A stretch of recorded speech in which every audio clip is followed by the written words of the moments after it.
एक गरीब मोची की, जो एक छोटे से गांव में अपनी पत्नी के साथ रहता था। मोची के घर के हालात दिन पे दिन बिगड़ते जा रहे थे। घर में जो भी राशन था वो भी खत्म होता जा रहा था। ऐसे ही एक दिन मोची ने अपनी पत्नी से कहा, अब मुझे और यहाँ नहीं रहना। यहाँ ना तो कोई कमाई हो पा रही है और ना ही कोई काम मिलता है। अरे पड़ोस का गांव बहुत बड़ा है, अब मैं वहाँ जाकर अपना मोचीगिरी का काम करूँगा। कुछ दिन घर से दूर रह लूँगा, कम से कम घर का खर्चा चलाने लायक कमाई तो हो जाएगी वहाँ। क्यों, वहाँ के लोगों के जूते चप्पल ज्यादा टूटे हैं क्या, जो आपको वहाँ जाकर ही मोचीगिरी करनी है? अरे अपनी जन्मभूमि में रहकर तो सिक्के कमाए नहीं जाते, पराए गाँव जाकर कमाएंगे ये पैसे।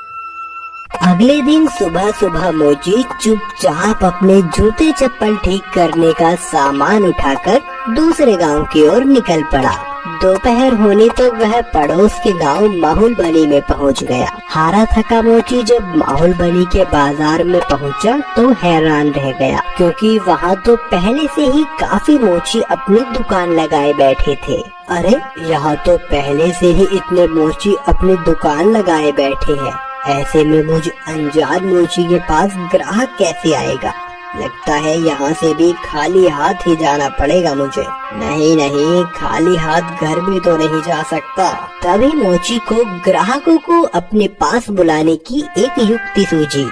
उसने अपनी दुकान लगाई और उस पर एक बोर्ड लगाकर बड़े बड़े शब्दों में लिख दिया, जूतों का अस्पताल। हमारे यहाँ जूतों का इलाज किया जाता है। नए जूते बनवा लो, नए जूते बनवा लो, या अपने पुराने जूते बिल्कुल नए जूतों की तरह बनवा लो।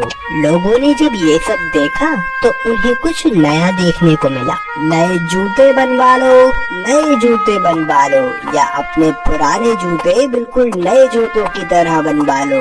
जूतों का अस्पताल? अरे भाई मोची, जरा मेरे इन जूतों का इलाज तो करो। हाँ जी सेठ जी, अभी किए देता हूँ। मोची अपने छोटे से अस्पताल पर बैठकर सेठ के जूतों का इलाज करने लगा। ये लीजिए, अब आपका जूता बिल्कुल स्वस्थ है। अरे भाई वाह, कितना हुआ इसके इलाज का खर्च? बस साहब, सिर्फ एक तांबे का सिक्का। लो ये लो। ऐसे ही दूसरा ग्राहक मोची के अस्पताल में अपने जूतों का इलाज कराने आया। मोची ने जूतों का इलाज किया, पैसे लिए और बाकी ग्राहकों का इंतजार करने लगा। आज तो मैंने बहुत पैसे कमा लिए हैं। अगर मैं ऐसे ही काम करता रहा तो बहुत पैसे जमा कर लूंगा और एक घोड़ा खरीदूंगा। उसने बहुत मेहनत से काम किया और कुछ ही दिनों में 4 सोने के सिक्के जमा कर लिए। उनमें से उसने 2 सोने के सिक्कों के बदले एक व्यापारी से एक घोड़ा खरीदा और घर लौटने का फैसला किया। अगले दिन उसने अपना सारा सामान बांधा और घर के लिए निकल पड़ा। अपने रास्ते में उसे एक घने जंगल से गुजरना पड़ा, जहां उसने डाकुओं का एक झुंड देखा। हे भगवान, ये तो डकैत लगते हैं। ये डकैत मेरा सारा पैसा ले जाएंगे और मैं एक बार फिर से गरीब बन जाऊंगा। अब मैं क्या करूं? मोची बहुत चतुर था। उसने हिम्मत नहीं हारी और उसने एक योजना बनाई। उसने एक सोने का सिक्का घोड़े के गले में बांध दिया और आगे चला। चोरों ने उसे पकड़ लिया। अरे ओ, फटाफट अपना सारा पैसा निकालो, चलो जल्दी करो। देखो, मैं एक गरीब मोची हूँ, मेरे पास इस घोड़े के सिवाय और कुछ नहीं है। कृपया मुझे जाने दो डाकू भाई। जैसे ही उसने ये सुना, घोड़ा रहका और उसके गले से वो सोने का सिक्का नीचे जमीन पे गिर गया। अच्छा मक्कार झूठे, हमसे झूठ बोलने की तेरी हिम्मत कैसे हुई? अगर तेरे पास कुछ नहीं था तो ये सोने का सिक्का तेरे पास कहाँ से आया? रुकिए, अभी मैं आपको सब सच बताता हूँ। दरअसल ये घोड़ा सोना उत्पन्न करता है, इसी वजह से मुझे सारे पैसे मिलते हैं। ठीक है, ये घोड़ा तुझे हमें देना होगा, हम तभी तुझे यहाँ से जिंदा जाने देंगे। नहीं, बिल्कुल भी नहीं।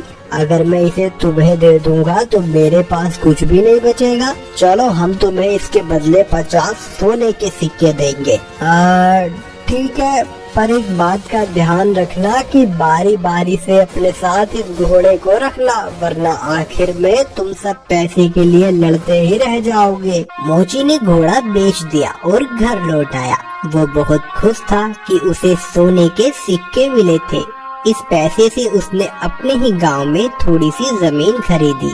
इस बीच डकैत भी घोड़े को लेकर अपने अड्डे पर पहुंच गए। वहां डकैतों के सरदार ने अपने आदमियों से कहा, इस गिरोह का सरगना होने के नाते इस घोड़े को सबसे पहले मैं रखूंगा। उन सब ने अपने सरदार की बात मानी और उस रात सरदार अपने अड्डे पर उस घोड़े के साथ सोया।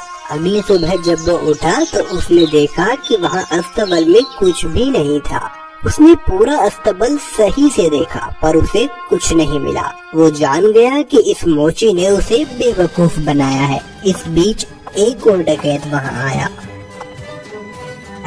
सरदार, आपको सोना मिला? हमें भी बताइए कि कितने सोने के सिक्के घोड़े ने उत्पन्न किए। तुम खुद ही ये पता लगा लोगे जब आज रात तुम खुद ही इस घोड़े को रखोगे। सरदार ने किसी से कुछ नहीं कहा क्योंकि वह अपने आप को बेवकूफ साबित नहीं होने देना चाहता था। एक एक करके सभी डकैतों ने घोड़े को अपने साथ रखा पर उनमें से किसी को कुछ नहीं मिला। वे सब समझ गए कि उन्हें बेवकूफ बनाया गया है। उस मोची ने हमें बेवकूफ बनाया है, अब हम उसे सबक सिखाएंगे। सरदार, उसने ये साधारण सा घोड़ा हमें 50 सोने की मोहरों में बेचा है। हम उससे अपना पैसा वापस लेंगे और हमें धोखा देने की जुर्रत की सजा देंगे। हाँ, चलो चलो। वे सब के सब मोची के घर की तरफ निकल पड़े। मोची अपने खेतों में काम कर रहा था। उसने सभी डकैतों को अपने घर की तरफ आते हुए देख लिया। मोची जल्दी से अपने घर में गया और अपनी पत्नी से बोला, अरे भाग्यवान, मेरी बात ध्यान से सुनो। अभी एक डकैतों का झुंड यहाँ आएगा और जब वो मेरे बारे में पूछे तब तुम उनसे कहना कि मैं खेतों में काम कर रहा हूँ। फिर हमारे कुत्ते जबरा को भेजना मुझे बुलाने के लिए। ये कहकर वो अपने घर के पीछे छुप गया। कुछ देर के बाद चोर वहाँ आ पहुँचे। वो मोची कहाँ है? बुलाओ उसे, हम उससे बात करना चाहते हैं। वो तो खेत पर गए हुए हैं। आप रुकिए, मैं अभी अपने कुत्ते को भेजती हूँ उन्हें बुलाने के लिए। जबरा, तुम अपने मालिक के पास तो जाना और जाकर उनसे कहना कि कुछ लोग उनको बुलाने आए हैं। ये सब क्या है? क्या जबरा सचमुच तुम्हारे पति को यहाँ ले आएगा? जरूर, वो हर बात समझता है। जब वो खेत पर होते हैं और मुझे उनसे बात करनी होती है तो मैं बस जबरा को उनके पास भेज देती हूँ और जबरा मेरी बातें उन तक पहुँचा देता है। डकैत मोची की पत्नी से बात कर रहे थे तभी मोची वहाँ आ पहुँचा। ओह डकैत भाई, आप आए हैं। जबरा ने मुझे बताया कि आप मुझसे कुछ बात करना चाहते हैं। हमें तुम्हारे इस घोड़े से कुछ नहीं मिला। तुमने हमें धोखा दिया, हमसे झूठ बोला।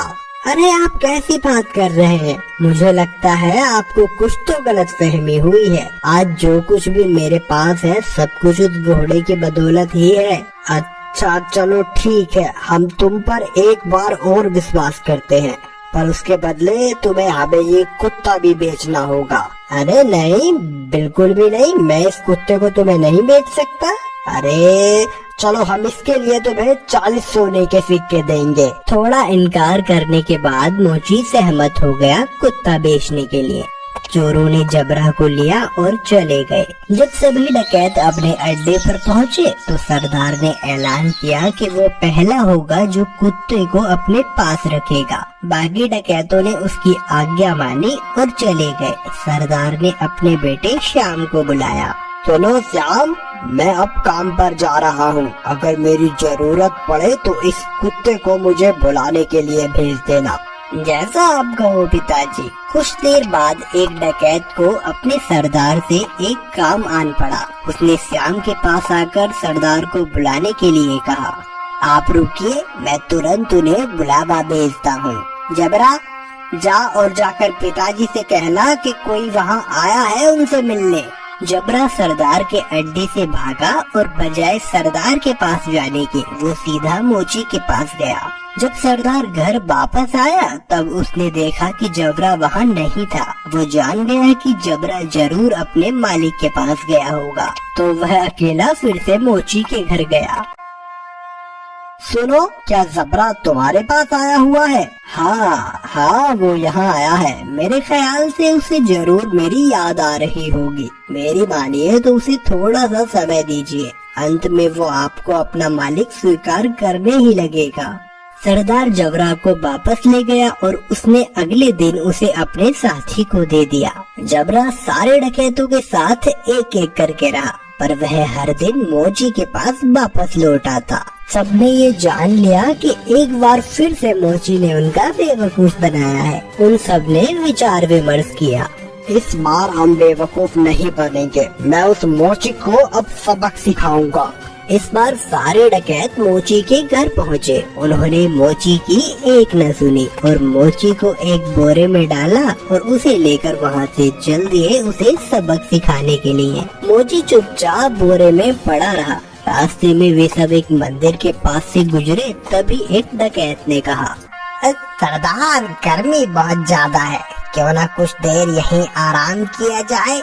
सरदार भी उसकी बात मान लेता है और मोची को वहीं छोड़कर मंदिर में आराम करने के लिए चले जाता है। सुअरों का एक झुंड वहाँ से गुजर रहा था और जब मोची ने सुअरों के झुंड की आवाज सुनी तो मोची को एक उपाय सूझा और उसने तेज आवाज में चिल्लाना शुरू किया, मैं ऐसा नहीं करूँगा, मैं ऐसा नहीं करूँगा, मुझे छोड़ दो, मुझे जाने दो। सुअरों के मालिक ने उसकी आवाज सुनी और वो उसकी ओर आया। अरे रुको रुको, क्या हुआ? तुम क्या नहीं करोगे? किसने तुम्हें इस बोरे में डाला? वो मेरी शादी जबरदस्ती जमींदार की बेटी से करवाना चाहते हैं, पर मैं शादी नहीं करवाना चाहता। क्यों भाई, क्या तुम पागल हो? अगर मैं तुम्हारी जगह होता तो मैं यकीनन उसकी लड़की से शादी करता। अगर ऐसी बात है तो आओ, मैं तुम्हें बोरे में डाल देता हूँ और तुम जाकर उसकी लड़की से शादी कर लो। सचमुच? बेशक, लेकिन पहले मुझे बाहर तो निकालो। सुअरों के मालिक ने मोची को बोरे से बाहर निकाला और खुद बोरे के अंदर घुस गया। मोची ने उसे बांध दिया और उसके सुअरों को लेकर वहाँ से चला गया। शाम को डकैत मंदिर से बाहर आए, बोरे को लिया और चले गए।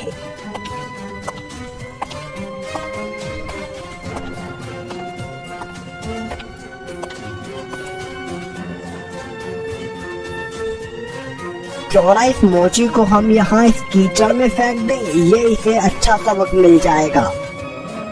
डकैतों ने उसे कीचड़ में फेंक दिया और वहाँ से चले गए। वापस आते हुए उन्होंने मोची को सड़क पर देखा और वो हैरान रह गए। अरे तुम यहाँ कैसे पहुँचे? डकैत भाई, उस कीचड़ के नीचे एक जादू स्थान था और वहाँ बहुत सारा सोना था और बहुत सारे सुअर उस सोने की रखवाली किया करते थे। मैं इन सुअरों की मदद से वहाँ से वापस आया और कुछ सोना भी अपने लिए लेकर आया हूँ। अब फिर से वहीं जा रहा हूँ।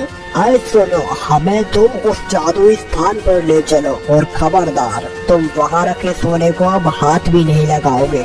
अरे जैसा मैं कहता हूँ वैसा करो। ठीक है, अगर तुम जोर देते हो तो। डकैतों का झुंड उस कीचड़ के पास आ पहुँचा और एक एक करके कीचड़ में कूद गया, लेकिन किसी के हाथ कुछ न लग सका और इस तरह फिर एक बार मोची ने अपनी चतुराई से अपनी जान बचा ली।